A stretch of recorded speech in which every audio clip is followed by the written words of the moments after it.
So, welcome to the Manage Agriculture Extension Evening for Learning webinar series. So, myself, Dr. Ahalya, I'm working as a Managed Fellow at the National Institute of Agriculture Extension Management. So, this quarterly webinar series Evening for Learning spans 4 days, each dedicated to a specific theme within agriculture extension.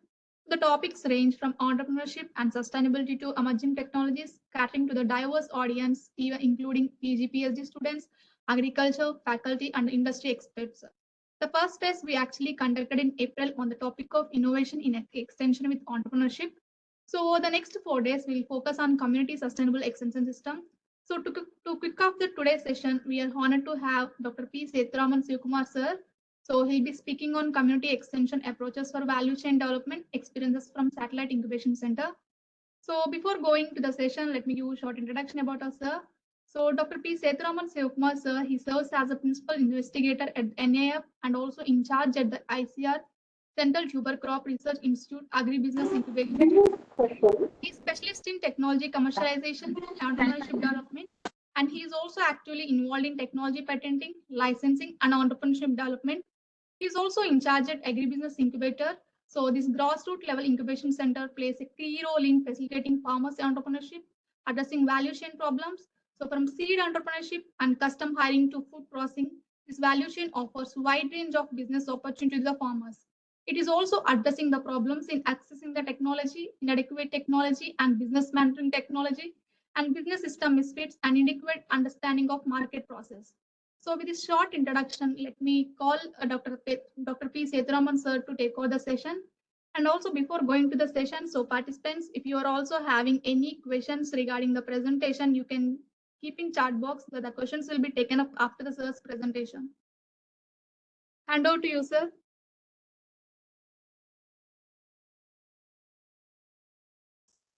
Sethuraman sir? Yeah, let me share the presentation. Yeah, okay, sir. So sharing, you have to enable the sharing. Yes, sir, I made you as a presenter.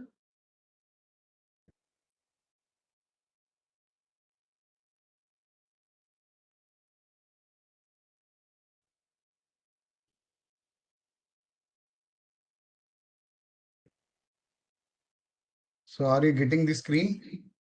Yes, sir, it's visible. Okay. So good evening to all, and first of all, I thank Manage for inviting me to deliver the first presentation of the series. Actually, this is the topic will be focusing on community-based extension approaches for value chain development, and we'll be sharing one of our experiences in creating a kind of institutional system in a community level, especially the value chain level. And it is still at the beginning stage, but still we could make some very what we say like very effective outputs in the first 2 years of its inception. So before going into the community-based extension, I think many of you are aware of what is a community-based extension and the different models of community-based extension implemented in India. So before going into it, let us just have a look at the Indian agriculture. We have a largest labor force, but only 18.3% national GVA is contributed. Because I am showing this slide because we are in transition. So we have come a long way from the green revolution and then attaining the food security, then looking into industrialization of agriculture. Now we are going into more specifics, specialized form of agriculture at different levels. So it is very important to have a look at where we have crossed. And the second important thing is we are first in the production of many agricultural commodities, and we have a largest malnutrition in the world. Like 1 out of 3 malnourished children in the world are living in India. A livestock, if you look at the livestock, which contributes a higher percentage in the farm income, the GVA has increased to 30%, almost like it is increased, but they are responsible for, I think there is a change in the value. It is 30 to 19% in 24. They are responsible for 14% of the global climate pollution. And India ranked first in the milk production, but over say 8 lakh cattle died because of the climate change. It is not only climate change affecting the livestock, it is climate change is also a large way affecting the agriculture. And we are talking about reduction in the yield caused by the climate change, but our food consumption has changed. We don't no longer consume more of rice, more of wheat, and more of staple food grains. We are looking into a kind of nutritionally enriched foods. We are going into more consumption of eggs, more consumption of meat, more consumption of the fresh and other processed food and fruits and vegetables. So we are changing. Our food habits are changing. Climate is changing. We are also affected by malnutrition. We are affected by several other things. Pollution is happening. So we are in a kind of a transition stage in agriculture. But when you look into the extension system, which is considered as one of the link between the traditional like a kind of technology development as well as the final users of the technology. So if you look into the data in extension services, I am using the word extension advisory and facilitation services because facilitation is very important than the advisory. So in 2012 and 13, it is based on like a Gulati's book. If you look at it, the recommended level is one extension person for 750 growers, and now it is 1162. It is quite old data, and because we don't have updated data. And DFI recommendation, doubling the farmer's income, the minimum ratio of extension workers, hilly area 1:400, irrigated area is 1:750, rainfed area is 1:1000. But we are running short of the extension personals to cover the different kind of diversity of the farms. And the central government has sanctioned by 2017 about 50% positions are vacant, more than 50% of the sanctioned posts are vacant in both the central and state governments through KVKs and others. In 2018, there are 1.2 lakh extension functionaries in the country, but 15% are under supervisory positions. They are not going to the field. So this is a kind of a system what we have in terms of the numbers, like the contact intensity of the extension personnel is becoming less for a specific farmer. But if you look into the public sector extension expenditure, agriculture research and expenditure, there is a significant change. And it is 55:45 central and state. It has increased from 31,073 million to 61,552 million 2014-15. There is a good investment is becoming higher. And there is an investment in extension training also. And there is an increase in the allocation. If you see 6407 million to 17,956 million in 2014 and 15. And if you look into the funding, actually what they have done is they have calculated the amount invested in terms of the per hectare of the cultivated land. If you look into the state-wise amount invested per hectare of the cultivated land in 2014-15, the highest is Jammu Kashmir, 896 rupees. And followed by Himachal Pradesh, Mizoram, and Tamil Nadu. Most of them are more than the top 6 are more than 500 rupees. But if you look into the low expenditure states, you see some bigger states, Madhya Pradesh, Uttar Pradesh, Orissa, Rajasthan, only 64 rupees per hectare of the land, and only 71 rupees 71.8. And Tripura is spending only 21.7. Actually, this data might have been changed now because government is investing more money. But this is the kind of base data like we are having now. This is a kind of expenditure is being invested on agriculture research and extension. And especially for training and extension and training. If you look into it, the maximum expenditure is done by Jammu Kashmir, Haryana, Tamil Nadu, Assam, Himachal, and Meghalaya. It is more than about, we'll say that 250, 180 to 250 rupees per cultivated land, per hectare of the cultivated land. If you look into Chhattisgarh, Madhya Pradesh, Andhra Pradesh, Odisha, Punjab, and Uttarakhand, it is less than 26 rupees. So there is a problem. There is a problem here. Investment in extension and training is less, and there is a need that you have to identify some of the alternative ways to do that. extension. And if you look into state sector-wise allocation of the agricultural research and extension expenditure in 2014, maximum goes to crop husbandry, 70%, animal husbandry is 17%, and followed by fisheries and general. But if you look into agricultural household income of 2019, the major income is actually coming from wages. Government is investing 70% money in crop husbandry, which is producing only 37% of the agricultural household income. And the government has invested about 10% money in the animal husbandry and 33%, I think there is some change, 33% in the animal husbandry and 10% in fisheries sector. But this animal husbandry, like a livestock farming, is contributing a significant amount of the agricultural household income. So that means that there is no proper balance between the income, the investment done, and the impacts we are getting it. That is one of the reasons, maybe the low extension contact intensity, and maybe due to less number of extension people that may be one of the reasons, but there are several other reasons. But the problem is very clear. The investments are not realizing the profit. So we can conduct so many studies on return to investment, but this is the actual investment. You are investing so much of crop husbandry, it is contributing only 37% of the total income. It is about 10,000 something, like the farmer's income. So this is a very significant problem which is faced by the public sector extension system. And there is another World Bank study which says that if you invest $1 in agricultural development, including subsidies, training, extension, and technology development, everything together, and the return is only 36 cents. So there is a lot of money is going as a waste. It is not becoming effective. So that means that the extension system has a problem. We will talk only about extension system, how the problems in extension system can be rectified.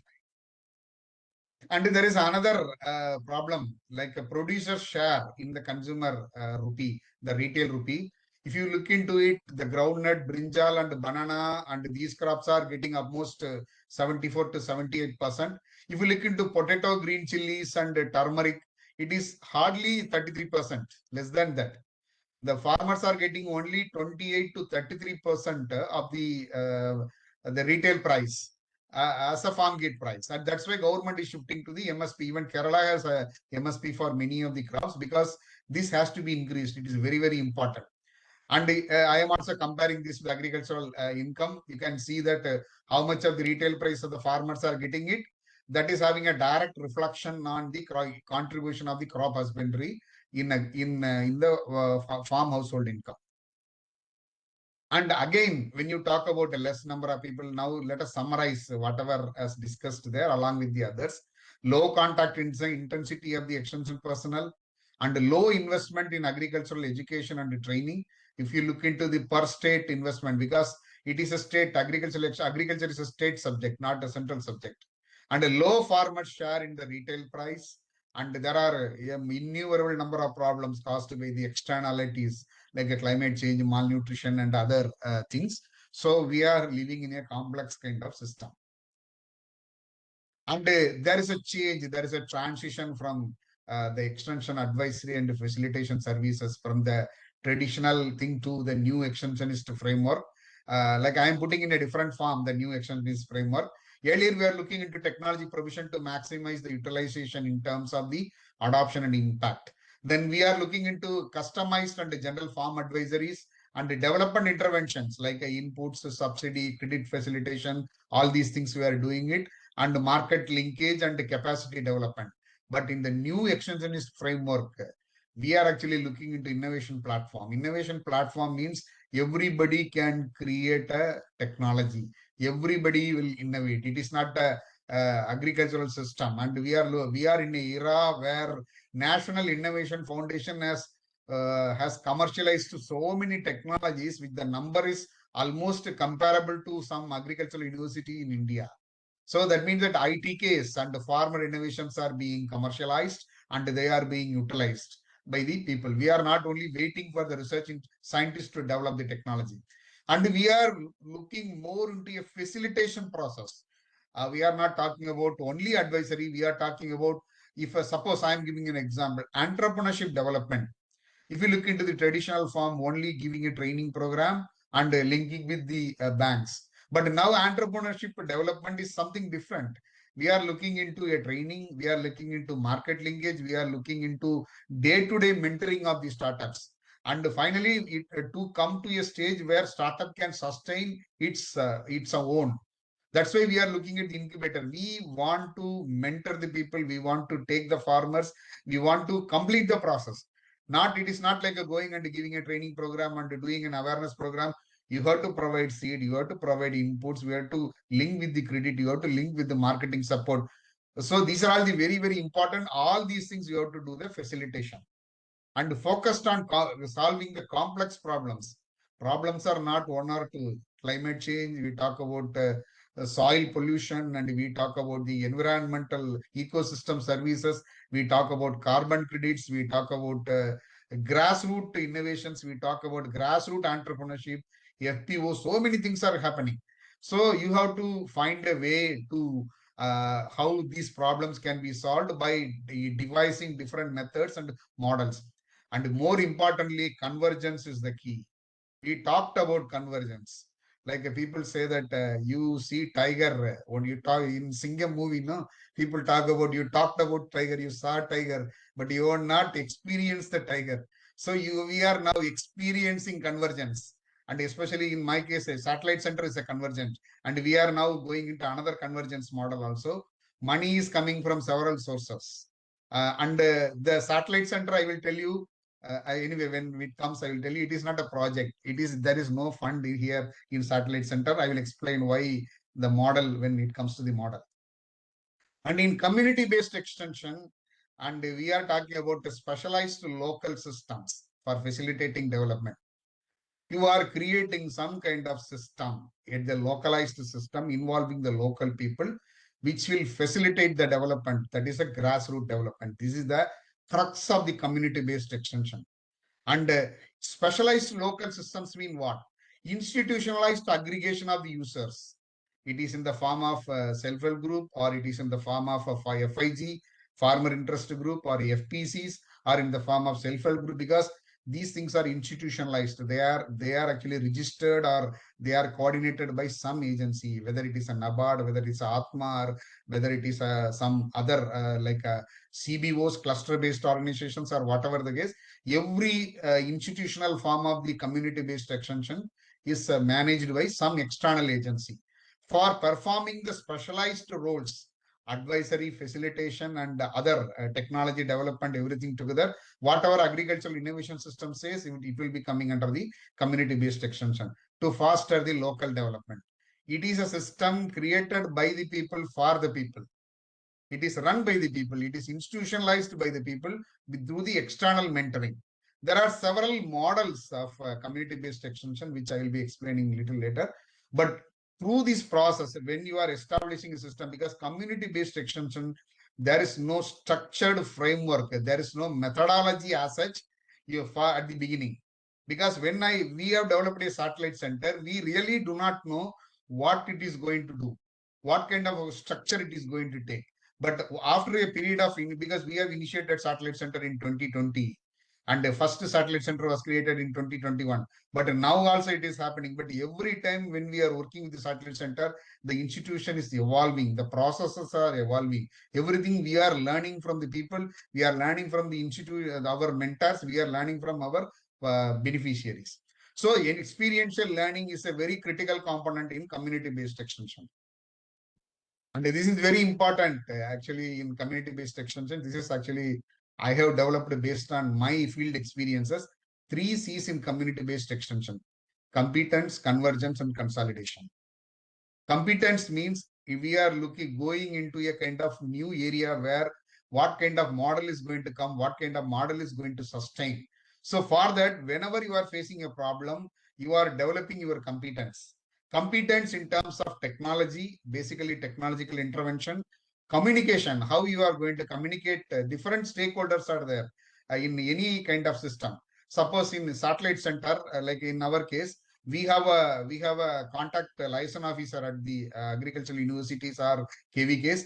I have to know how to communicate with the people. There is a superior there, and there is an Atari director. There is a director sitting there. So many people are there. How you are going to communicate to those people so that your model will be more sustainable in a long term? And networking, you have to network with the farmers, network with the different value chain actors. Like in our system, it is a value chain intervention where I'll be having a network with all people from farmers to startups, even for the aggregators also we have a network. And the facilitation, you should have skills for how to do the facilitation. So all these things together form the competence, and it is not only my competence, it is a competence of the person who is implementing it, our organization who is implementing it, the competence of the satellite center team who is sitting at a different place, and the competence of the farmers who are associated, competence of the startups who are associated. You have to conduct several kind of training programs or some kind of specialized program for different stakeholders who are associated. Because when I say satellite centers, so people will not understand. You have to give a presentation to all, from VC to all the people, then to convince. I will explain my experiences. Second thing is convergence. Because any kind of community effort, you have to have an effort and as well as resources. The convergence between the host organization, the convergence between the person who is giving the concept, or the mentor.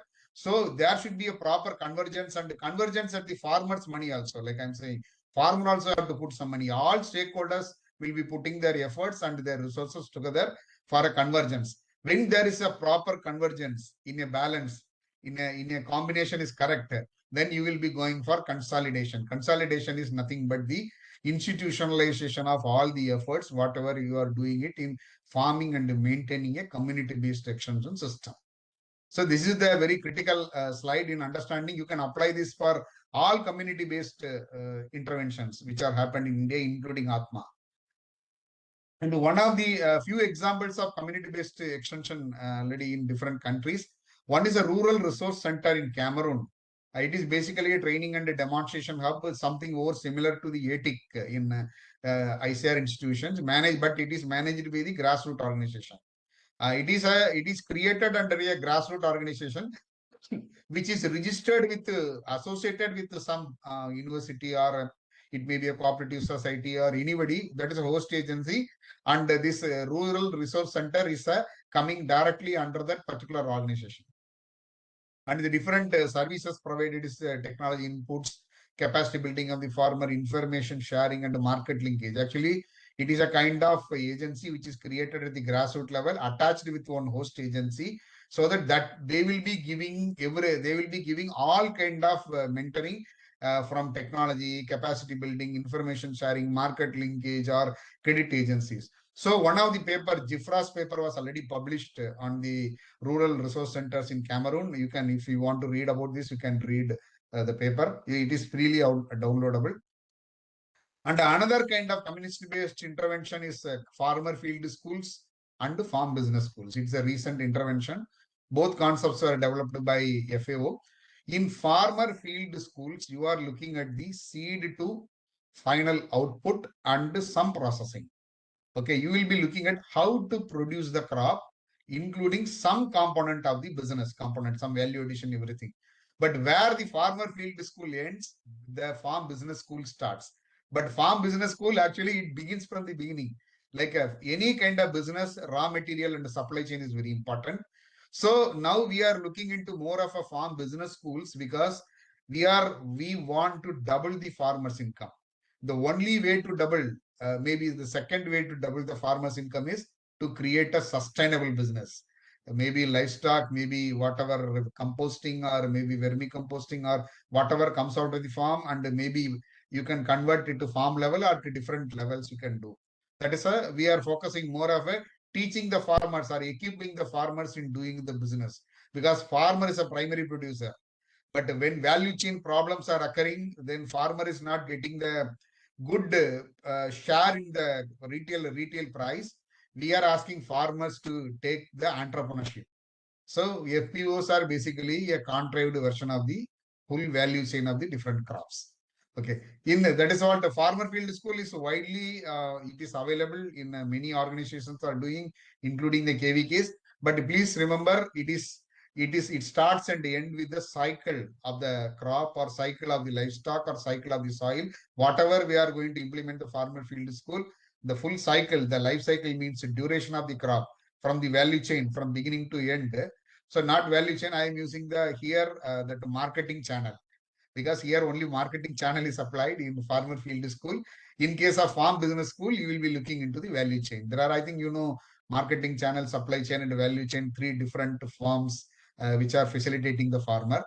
And in farm business school, you are looking into more of a creating a farm business for the poor people. It is basically looking into more of a poor people who are living in the very difficult environment, or maybe who are suffering from the climate disasters or suffering from poverty of some a different kind.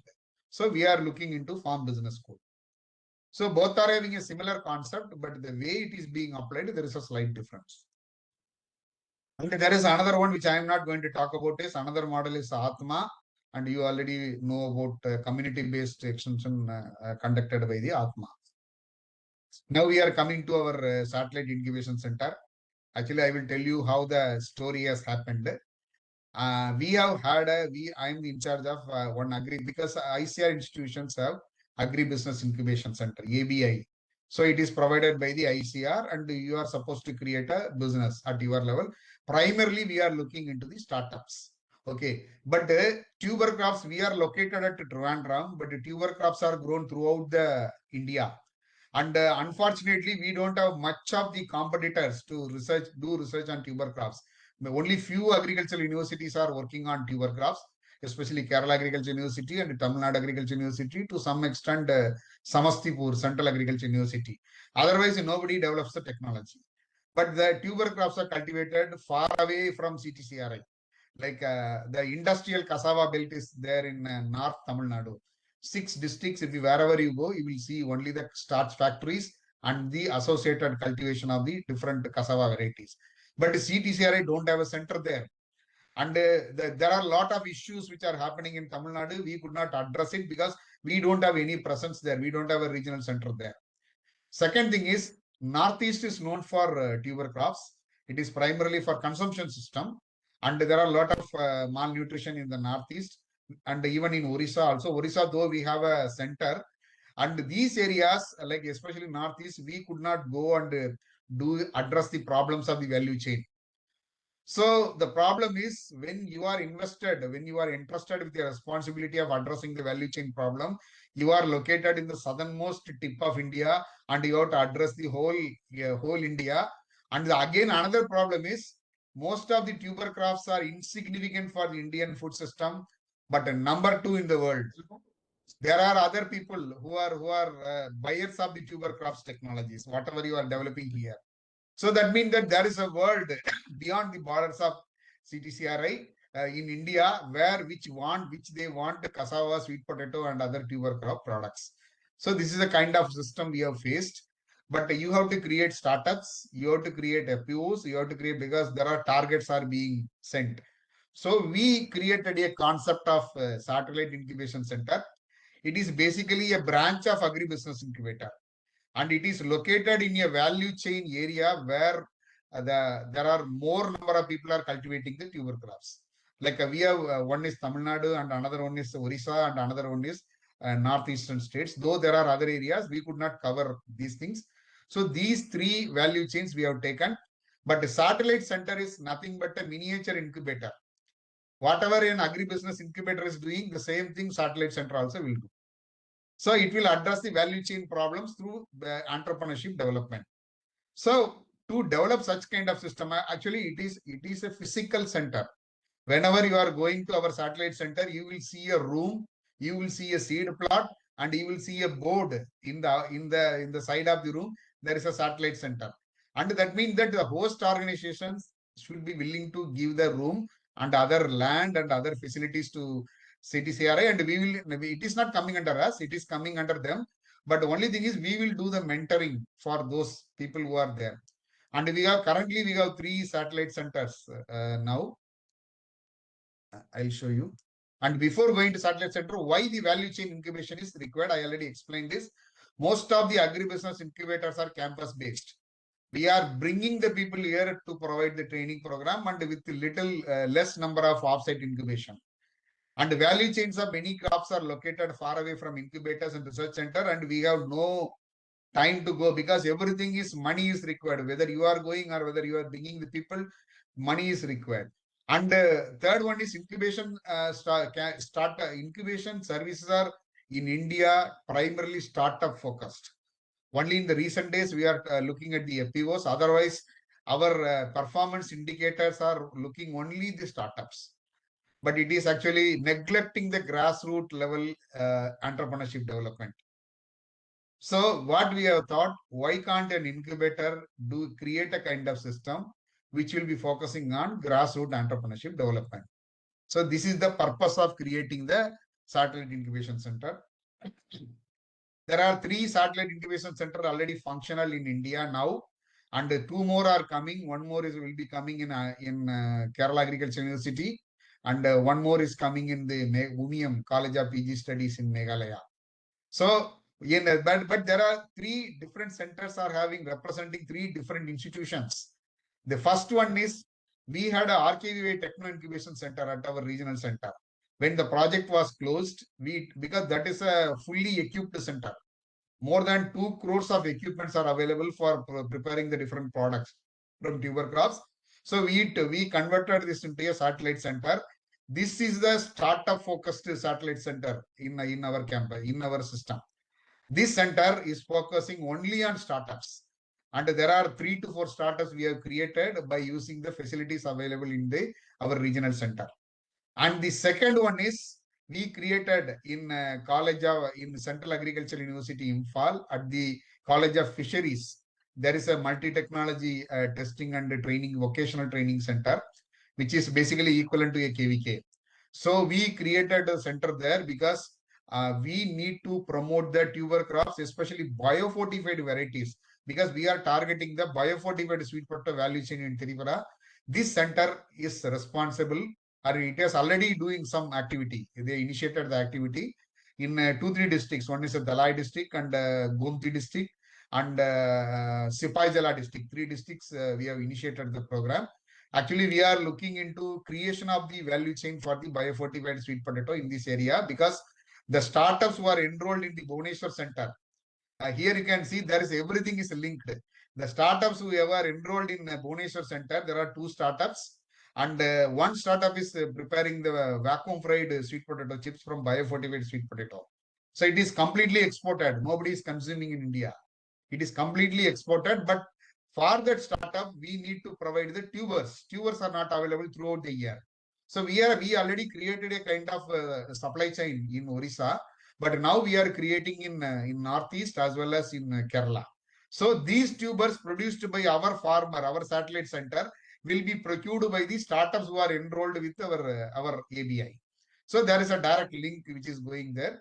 And we have created a third center in Tamil Nadu where the industrial cassava line, like there are 6 districts in Tamil Nadu which are producing the cassava for factory-oriented system.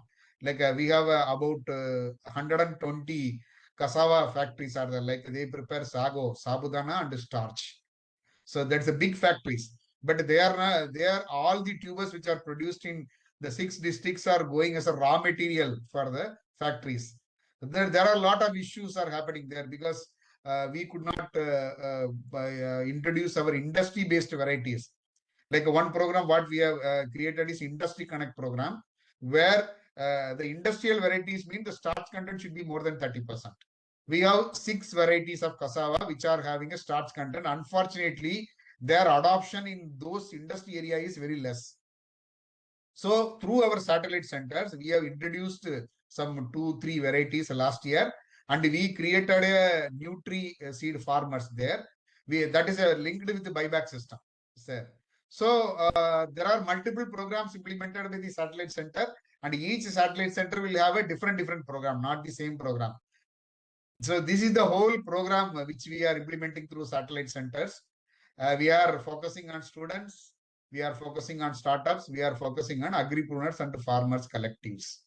Okay, there is one strong program is a startup incubation program where we are developing different technologies. That is happening in our Bhubaneswar center.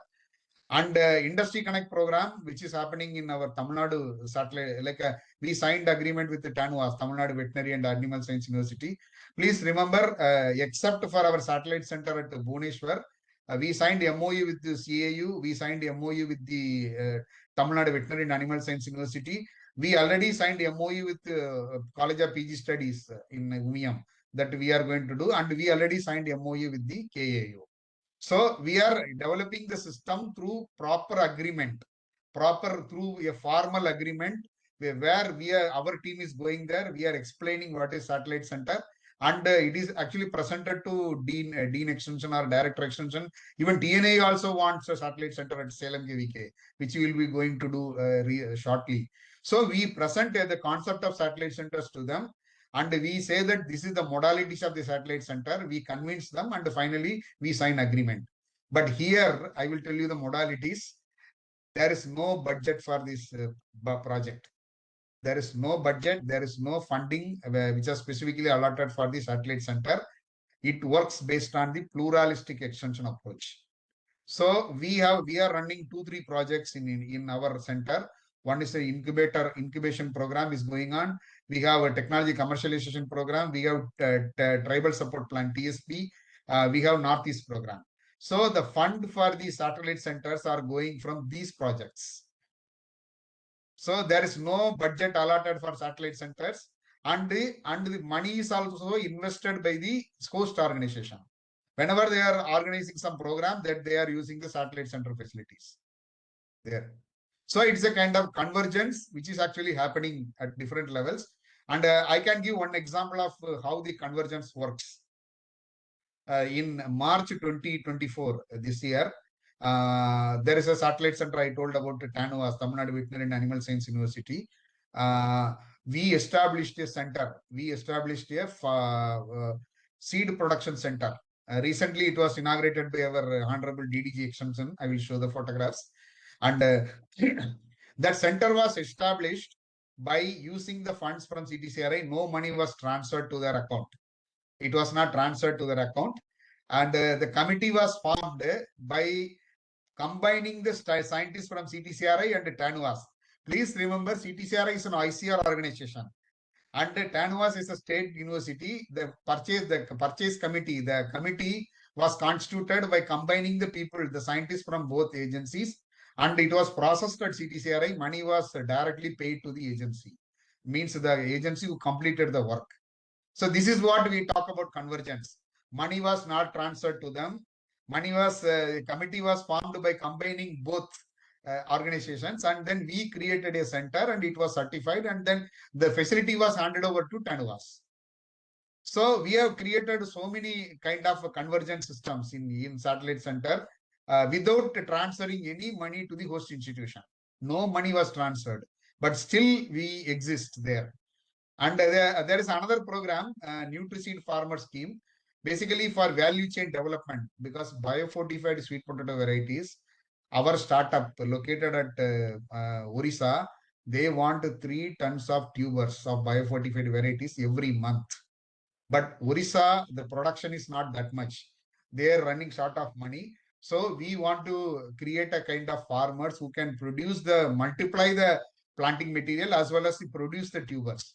So we created a scheme called a Nutri-Seed Farmer Scheme, and around 23 farmers are currently enrolled in the Nutri-Seed Farmer Scheme. And we are actually doing buyback. In buyback, for doing buyback, our institute has created another system, a DSM scheme. So all the Nutri-Seed farmers who are the specialists in producing the biofortified varieties, and they are enrolled as a DSM scheme, and we are going to the buyback agreement. CTCRI is also buying the buyback agreement. Last year for industrial cassava, we have done a business of about 2.5 lakhs in Tamil Nadu. And for biofortified sweet potato variety, actually I am telling about first year report. It is not the second or third year. Biofortified sweet potato variety, about 2 lakh business we have done last year. So, and also our startup is also going to buy from this year. And another one is a product plus program, and another one is capacity plus program. Capacity plus program is basically EDP. We are equipping the farmers and other startups on essential business skills. And another one program we are doing is School Connect program, because when we are producing a large number of biofortified varieties, there must be somebody who can buy the tubers. So how will you create a buyer system when there is nobody, no one knows, very few people knows about biofortified sweet potato. We introduced these things in schools. 2 schools in Palakkad area, we introduced like a School Connect program, where we used 3MSP program, 3 muscatase sweet potato. So 3 wines were given to the students, 3 wines, white flush, orange flush, purple flush. So after 100 days, they have to come with the tubers. They have to cultivate these 3 vines in their backyard at home, not at school. School is already having a garden, having a biofortified sweet potato. So we created a competition, and the people who brought more number of tubers, like we have given one T-shirt, and we have given like a nutrition warrior, that T-shirt. It's a kind of colorful T-shirt. The idea is very simple. You are targeting the students, so you are educating the parents, and you are making them brand ambassadors. So it's one of the way of marketing strategy we employed to promote the biofortified sweet potato. Even in Northeast, we did the campaigns, road rallies we have conducted, because the varieties has to go to the people. When people don't understand, the farmer will go at loss. So we are targeting a consumer segment in that area. And this is one of the product which is developed. Okay, I talked about agricultural innovation system. So agricultural innovation system, farmers are having indigenous knowledge, farmers are having innovations, and there is a way to commercialize those innovations. Number one, there is a Palwa Laddu. If you go to Orissa, in especially Badrak area, that is a traditional food product. The people in Badrak area, especially during some festivals, they need the Palwa Laddu. Otherwise, the process is not complete.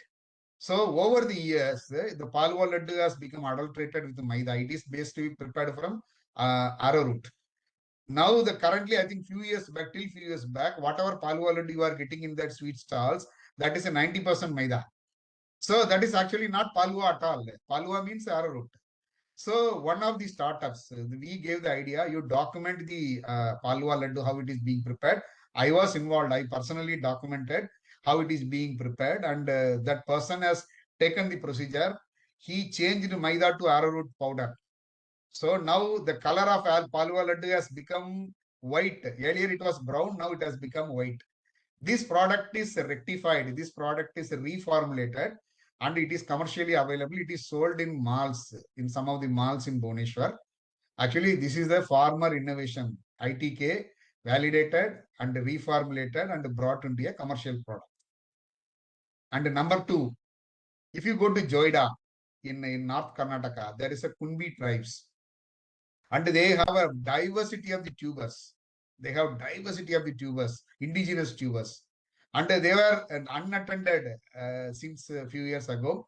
In 2015, CTCRI has created a Mela, tuber Mela, so that if you go to Karnataka, you will see a lot of tuber Mela happening in Joida. You will see that like Mysore. Actually, we created the system in 2015.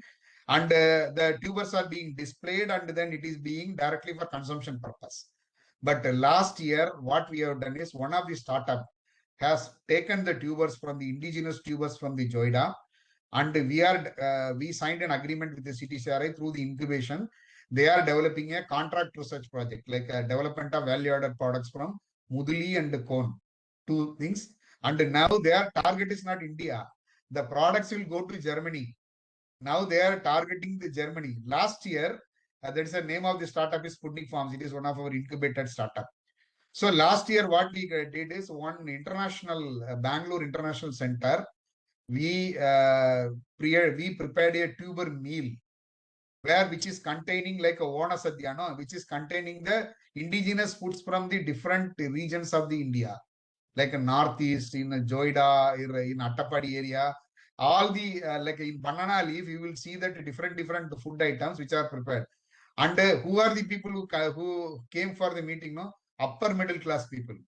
So more than 500 people came and they purchased. Actually, they paid money of 3,000 rupees for the meal and they consumed it. And 26 are foreigners.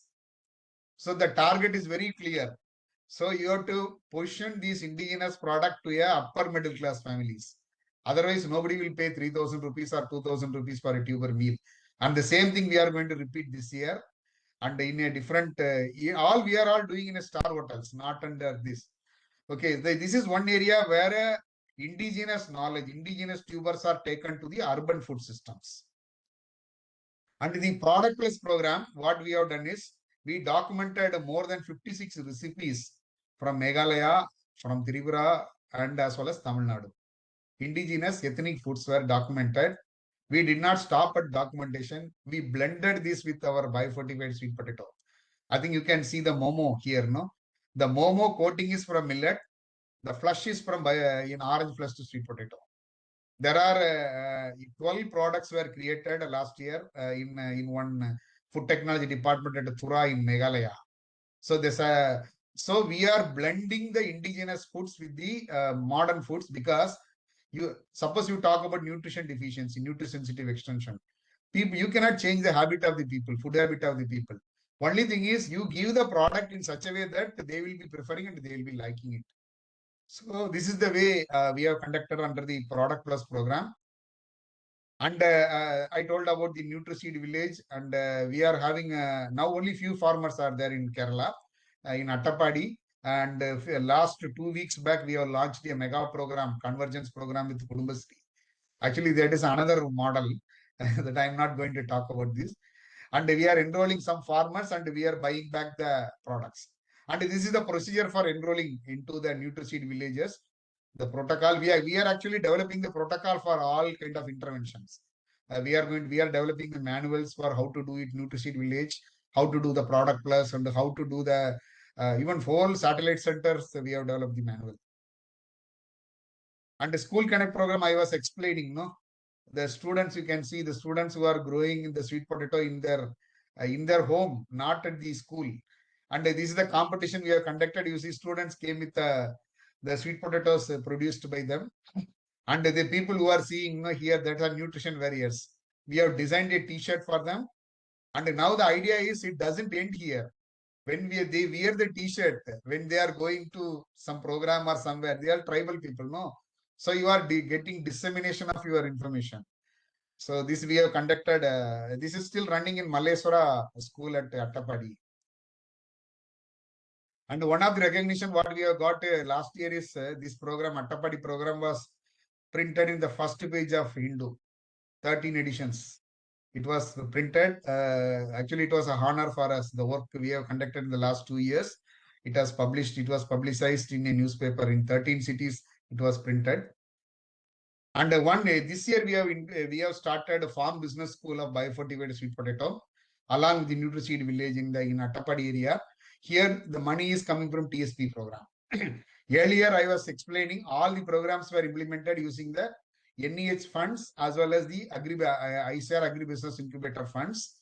Now this is coming from another project, Farm Business School, where we are going to sign a MOU with the Kudumbasri, and we are going to target 4 tribal areas in Kerala, all hill areas, including Wayanad, where we are going to promote the biofortified sweet potato, not for eradication of micronutrient deficiencies.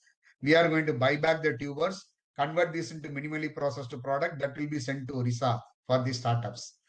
So it is all part of a larger scheme. It is not disconnected programs, because this is what we talk about communities, community-based extension, because communities at every level of the community, from farm women, farmer, children, everyone is getting involved through multiple programs of our satellite incubation center. I am coming back again. This is what we are doing. We developed the technology. We have developed the communication. We established good communication with the different agencies. I can give you one example. When we went to Northeast to one university for proposing the satellite center there, And we explained to the dean, but the dean told, how much money you are going to give to us? I told zero. I will not give any money, but money will come from the multiple projects. Then he told, how dare you come and tell me that you will not give any money, but you want a room in our college, and then you want to create a center. Then he told, then I explained to him, sir, it is a kind of pluralistic model, because if you are taking a project, unless once the project is completed, your money is over, then it is gone. Once you are creating a kind of system, you are establishing a physical space as well as the modalities and the different kind of programs, money will be coming from several sources. You are actually expanding your options for generating more revenue without looking into a single project mode. Then I gave a presentation of about 26 scientists in their college, 26 assistant professors. Then finally they asked so many questions. Finally, we signed agreement with them. So this is a kind of center. We are actually not going into project mode for the satellite incubation center, because the money will be coming from several sources. Because satellite center, the mandate is broad. You can develop technology, you can give a training program for the tribal, you can do the SCST training program, you can develop a startup business networking, you can do EDP, everything through the satellite center. So you have a lot of opportunity to bring the funds from several sources. And this is the impact we have created I will tell you, the only 2 years. It is not a long-term project we have implemented. We established 12 Nutri-seed villages. Farmer enrolled into DSM is 27. DSM is basically, yeah, it is a buyback agreement. 27 farmers are under the buyback agreement. Whatever they are going to produce, we will do the buyback. And we are promoting FLDs of industry-specific varieties, as well as we are also promoting biofortified varieties. And we developed 11 different products at the grassroots level products, and only 2 are commercialized. And the farmers trained, 1563 farmers were trained in multiple aspects under the Capacity Plus program. Actually, this training is not a normal training. It is like a business training for the farmers. And the FLDs are demonstration beneficiaries is 267. 3 startups were created. Indigenous foods documented 56, mostly from Meghalaya, Tripura, and some from in Tamil Nadu. So we documented, we cannot say indigenous food, it is ethnic foods. And we are going to blend our products with these ethnic foods. Already few products are already developed. We are going to expand it more. So this is the publication we made last year, published by FAO, catalyzing grassroots entrepreneurship through Satellite Incubation Center. And here you can see all people who are involved in the program, including our satellite center in charges, their superiors. Around 10 authors are there in the paper.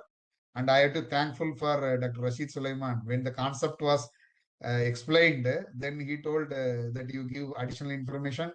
And I sent some document. Finally, he said it has to go to the international level. And I really thank all the partners.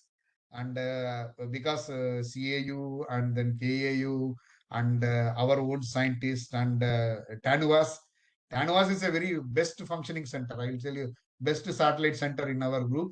Recently, we created, I was telling about a seed plot. It was inaugurated by Atari Director, Hyderabad, and in the presence of our Honorable DDG. And the DDG has asked me to give a small write-up, which we have already submitted. And he said that how the satellite center concept can be utilized for other KVKs also. We hope that there will be a scaling up. It will be institutionalized. We are actually expanding from our projects, we are expanding it. Slowly, we hope that it will be institutionalized. The concept will be spreading. So with this, I thank Manage for providing me the opportunities. Thank you very much. Thank you, sir, for the informative presentation on experiences of Satellite Incubation Center. Like you have discussed, starting from what are all the emerging challenges in agriculture extension and how the traditional agriculture advisory services are changed. And you also discussed why the 3 C's of community-based extension, such as competence and convergence and consolidation, are important, and how the Satellite Incubation Center is addressing the value chain problems through grassroots entrepreneurship, and the fundings of SIB, and also what are the incubation services provided by the SIB. So this is definitely going to be helpful for the participants. So the participants, if you have any question, you can directly ask, and also you can keep the questions in chat box.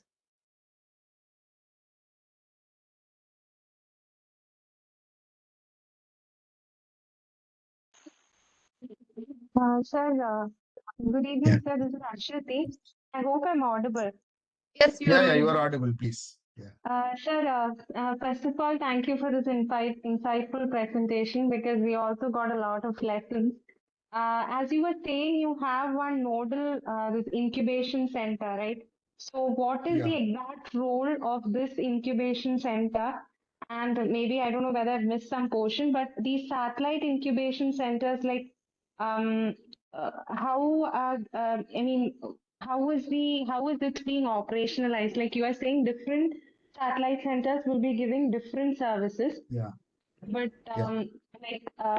not just the clients, but who will be the employees there? Because you were saying there is convergence of different schemes. So like, how are you making sure that the beneficiary, sometimes that is what happens at the administrative level. They'll put a question like, whether is it exactly for SC or ST, like that. So just for an working knowledge, how is it done, sir? Okay. Actually, first we identify the area where we are going to create the satellite sector. And most of the times, the satellite centers we have created with the known persons. First satellite center, actually, I have to be very thankful for Dr. Mahesh Tingli when he was posted at Tripura, when I explained the concept of satellite center. And it was that was the first center created at College of Fisheries at MTTC and VTC. So the idea is they have to provide a room, one single room, maybe like something like exhibition hall. They have to provide, and whatever we will identify one or two people from their host agency to act as one is a nodal officer and another one is in the team. Okay. So then what we do is we create a kind of exhibition kind of thing inside the room. If you go there, there will be some display materials and then some chairs and furnitures, just like any library kind, not library, museum, institute museum kind of thing, where all tuber crop related technologies and specimens like all will be displayed. We provide the full funding for furnishing the room. So it is about it will take about 1 to 2 lakh rupees. That money will go from us, but we will never transfer any money to that agency, because that will lead to a lot of complications, because a different agency will have a different expenditure pattern. Okay. But what happens when that system is set there? Okay, then we train some people there how to on tuber crops, like technical things about how to grow and other things. We give a training for resource person as well as the selected group of farmers who are willing to enroll as a Nutri-seed farmer. Then some centers we have given equipments also. Like Tripura Center, we have given one cassava chipping machine. The money, it was purchased from CTCRI and delivered to them, and it was taken into stock there. But what one difference is, we equip them with the different facilities, and we equip them in different like an incubator. It is basically, I told about incubator, and they are supposed to conduct the training programs for the farmer, technical program. They are supposed to conduct EDPs for the farmers. And the center at Meghalaya, not in Meghalaya, Tripura, as well as in Tanua Center, we have conducted multiple programs. Either online or offline program, we train the farmers in growing the sweet potato. And each and every center, I was showing on slide what are the different programs which are happening. Different schemes are there. It is up to them to choose what kind of scheme they will be implementing. And if they want a new scheme, we will make a new scheme. I can share one example. In Tanua Center, when we proposed, we have to document the indigenous recipes. We normally do recipe contest. So what they have suggested, let us make a plan like Cookathon. They created a brand name, Cookathon, where they invited many farmers, like especially the women farmers only permitted. There is a strict rules and regulations were formulated. They prepared different food items from cassava. Okay. The whole evaluation procedure, the implementation of the scheme, everything was designed by them. We did not do anything. It is an exclusive program. And the another thing is in Meghalaya, where we developed blended recipes. So the idea was that we told the department in Thura, Nehu at Thura, actually they are not our only cooperating center. They are not the satellite center. We gave money to them. They developed different blended products, and they are actually, some of them are selling it probably, but I really don't know. But whatever money generated out of the incubation scheme will be go to that institution. We will not take any money. We will give you the initial setup, the cost of the initial setup. We will teach you how to implement the startup incubation. We will teach you how to implement the Nutri-seed village scheme. We will train everything. We will provide the planting material at free of cost. Inputs at free of cost. So only thing is you have to create a value chain. If there is a value chain development program, you have to create a value chain. If there is a startup program, you have to enroll the startup. We will give you the pro forma. We will give you how to mentor the startup. All procedures will be given to them. But the enrollment fees and everything will be going to that center. We will not take. So revenue will not come to CTCRI. We will provide all kind of facility. At one stage, we will come out of the satellite center when they are individually equipped to manage everything, and we will come out of the satellite center. We are actually incubating the institutions. We are not incubating the startup. We are incubating the institutions. Thank you, Clear, sir. or any clarification required? Yes, sir. Ashwati, I And, think you and got the I will answer. tell you, all the decisions are taken in a committee where administrative officer and accounts officers are sitting. It is permitted. Okay, sir. Thanks. Yeah. With regard to the beneficiary, because when we give the funds from TSP, STSP, so you'll be focusing on those areas. Like, how are you taking these services to the general category also? Just out of doubt. Yeah, I'll tell you, TSP, NEH, and SESP, there is a standard assessment pro forma. It will come quarterly basis, and they will ask you how many training programs conducted, how many people have attended, how many male, female, how much of the inputs were distributed, everything. These are all the part of a larger scheme. We are implementing a larger scheme where everything is a part of it. And we will not report everything in the CSP or TSP pro forma. Whatever they need, we will be reporting it. The rest of the things will remain with us. Okay, sir. Thank you. Yeah. And also there is a question from Chaitali. I Yeah. think this question is difficult to understand. Chaitali, can you ask the question directly to sir?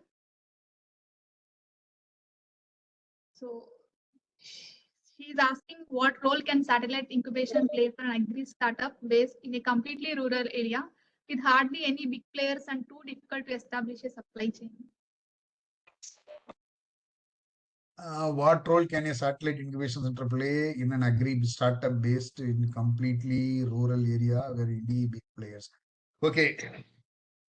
Northeast, the satellite center is located in a city, but the project area is far away. The farmers are growing in Dalai district. Dalai district is almost like a 3 to 4 hours journey from Agartala. So there, I will tell you, we have collaborated with the TRLM, Tripura Rural Livelihood Mission. So they are responsible for doing technical know-how, everything. But they will be sending, they are actually sending the information about the cultivation practice and other things from Dalai district to the nodal officer in the satellite center. Nodal officer goes to the project area only sometimes, not regularly. But whatever expenditure made by the TRLM, we are reimbursing it. So you will not see a more remote and more rural area than Dalai district, because nothing is there in Dalai district. It is a remote area. We are operationalizing the Nutri-seed farmer scheme in Dalai district. It is going very nicely in Tripura. Only thing is, there is a challenge. You have to identify the modalities. What we do is, we send the planting material from here to Agartala by flight. Okay. From there, it has to go to Dalai. Okay. First, it will go to the satellite center at Agartala. From there, it will go to Dalai. We are saying, like, you try to plant the 25% of the planting material in their seed plot, which is already available in in their campus. No, they will be planting it. The rest will go to the lab, and we are directly paying the money to the transport agency because the SIC is not directly involved. We are directly paying the money to the transport agency by sitting in CTCRI. And most of the times we conduct the program, we coordinate the program. The PI, I am the PI of the program. I will be sitting in CTCRI, but the program will be happening in somewhere. Even we have conducted in Arunachal Pradesh also programs by sitting here. So this is the beauty of the satellite center.